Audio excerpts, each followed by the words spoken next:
Hello दोस्त, कैसे हैं आप लोग। अच्छा, आशा करते हैं कि अच्छे ही होंगे। आज मैं बात करने वाला हूं बंगाल इलेक्शन के बारे में।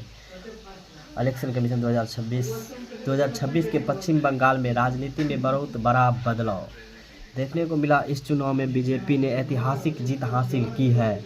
इस चुनाव में बीजेपी ने ऐतिहासिक जीत हासिल की, जबकि टीएमसी को बड़ी हार का सामना करना पड़ा।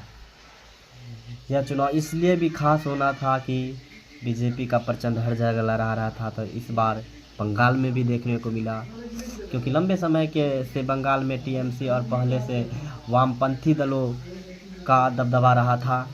लेकिन पहली बार बीजेपी ने राज्य में इतनी बड़ी सफलता प्राप्त की है, इसके लिए तो ताली तो बनती है गाइस। पश्चिम बंगाल विधानसभा में कुल 294 सीटें हैं और सरकार बनने के लिए 148 सीटें की ज़रूरत होती है। चुनाव आयोग के अनुसार बीजेपी ने लगभग 2 से 6 और 2 से 7 सीटों पर जीत दर्ज किया, जबकि टीएमसी लगभग 80 से 81 सीटें पर सिमट गई। कांग्रेस और वामपंथी दलों को बहुत कम सीटें मिली। बीजेपी ने दो तिहाई बहुमत के साथ जीत हासिल की, जो बंगाल की राजनीति में एक ऐतिहासिक घटना मानी जाती है। इस चुनाव में सबसे बड़ा झटका टीएमसी को प्रमुख और मुख्यमंत्री ममता बनर्जी को लगा। रिपोर्ट के अनुसार वे सीट भी हार गई। बीजेपी नेता शुभेंदु अधिकारी ने उन्हें कड़ी चुनौती दी और कई महत्वपूर्ण सीटों पर बीजेपी को जीत दिलाने में बहुत बड़ी भूमिका निभाई। राजनीतिक विश्लेषकों का कहना है कि शुभेंदु अधिकारी की रणनीति और संगठन क्षमता बीजेपी की जीत बड़ा कारण बनी। इस चुनाव में वोट प्रतिशत भी काफ़ी महत्वपूर्ण रहा। बीजेपी को लगभग 45% से अधिक वोट मिली, जबकि टीएमसी को लगभग 40% वोट मिली। सीट का बड़ा अंतर बहुत बड़ा था, लेकिन वोट प्रतिशत में अंतर उतना ज़्यादा नहीं था। इसका मतलब यह है कि कई सीटों का मुकाबला काफ़ी करीबी रहा, लेकिन बीजेपी ने अधिक सीटों पर बढ़त बना ली। 2021 के चुनाव में टीएमसी के 215 सीटें पर जीत कर सरकार बनाई थी और बीजेपी के केवल 77 सीटें मिली थी। लेकिन 2026 में स्थिति पूरी तरह बदल गई। बीजेपी ने लगभग 130 सीटों का फायदा उठाया, जबकि टीएमसी को लगभग 135 सीटों का नुकसान हुआ। इससे बंगाल की राजनीति का सबसे बड़ा पॉलिटिक्स स्विंग कहा जा रहा है। चुनाव प्रचार के दौरान कई बड़े मुद्दे सामने आए, जैसे कि बीजेपी बेरोजगार, भ्रष्टाचार, महिलाओं की सुरक्षा, सीमा सुरक्षा और विकास को मुख्य मुद्दा बनाया। वहीं टीएमसी ने अपने पुराने विकास कार्यों और बंगाल पहचान को लेकर प्रचार किया। प्रधानमंत्री नरेंद्र मोदी ने कई रैलियों को और चुनाव परिणाम आने के बाद कहा कि बंगाल में परिवर्तन आ गया। बीजेपी की जीत के बाद पार्टी कार्यकर्ताओं ने पूरे राज्य में जश्न मनाया। कई जगह पर मिठाइयाँ बांटी और रैलियाँ निकाली गई। बीजेपी नेताओं ने इसे नए बंगाल की शुरुआत बताया। दूसरी तरफ टीएमसी ने चुनाव प्रक्रिया पर सवाल उठाए। कुछ नेताओं ने आरोप लगाया कि वोटर लिस्ट और चुनाव प्रक्रिया में गड़बड़ी हुई। हालांकि चुनाव आयोग ने इन आरोपों को खारिज किया।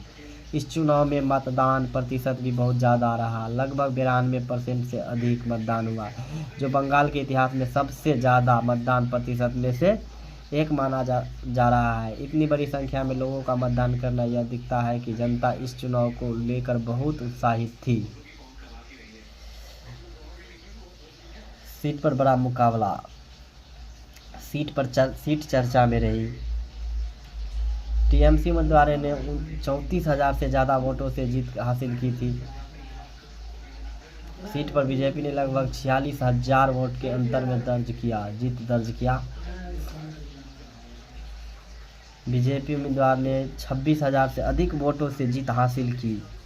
राजनीतिक विशेषज्ञों के अनुसार बीजेपी की जीत के पीछे कई कारण रहे। पहला कारण था कि मजबूत चुनावी संगठन। दूसरा कारण था ग्रामीण शहरी दोनों क्षेत्रों में बीजेपी का बढ़ता प्रभाव। तीसरा कारण टीएमसी के खिलाफ लोगों की नाराजगी बताई जा रही। कुछ जगहों पर भ्रष्टाचार और स्थानीय नेताओं के खिलाफ गुस्सा भी देखने को मिला। इस चुनाव का राष्ट्रीय राजनीति पर भी बड़ा असर माना जा रहा है। पश्चिम बंगाल लंबे समय से बीजेपी के लिए चुनौती पूर्ण राज्य माना जाता था, लेकिन इस जीत के बाद बीजेपी ने पूर्वी भारत में भी स्थिति और मजबूत कर ली। कई राज्यों विश्लेषकों का कहना है कि यह जीत आने वाले लोकसभा चुनाव पर भी असर डाल सकती है। टीएमसी के लिए यह बहुत बड़ा झटका है, क्योंकि पार्टी पिछले 15 वर्षों से बंगाल की सत्ता में थी। अब पार्टी के सामने खुद को दोबारा मजबूत करने की चुनौती होगी। वहीं बीजेपी के सामने अब सबसे बड़ी जिम्मेदारी अपने वादों को पूरा करने की होगी। लोगों की उम्मीदें नई सरकार से काफ़ी बढ़ गई। कुल मिलाकर 2026 का बंगाल विधानसभा चुनाव भारतीय राजनीति के सबसे ऐतिहासिक चुनाव में से एक माना जा रहा है।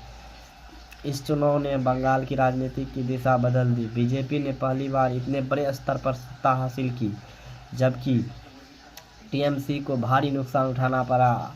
आने वाले वर्षों में यह देखने दिलचस्प होगा कि नई सरकार बंगाल के विकास और राजनीति को दिशा में ले जाती है। सरकार तो बन गई भाई, लेकिन देखते हैं कि बीजेपी क्या करते हैं। बीजेपी का परचम तो हर जगह लहरा रहा है अभी भी। और देखिए, आप लोग कमेंट करके बताइए कि बीजेपी का सरकार अच्छा रहेगा कि नहीं। आप अब तक आप लोगों को कैसा लगा कि कांग्रेस का सरकार अच्छा था या कि बीजेपी का, ये भी बताइए। आप लोगों की जो राय है कमेंट कीजिएगा। तब तक के लिए थैंक यू। मिलते हैं अगले वीडियो में। चैनल को सब्सक्राइब करना नहीं भूलिएगा मेरे भाई। Thank you.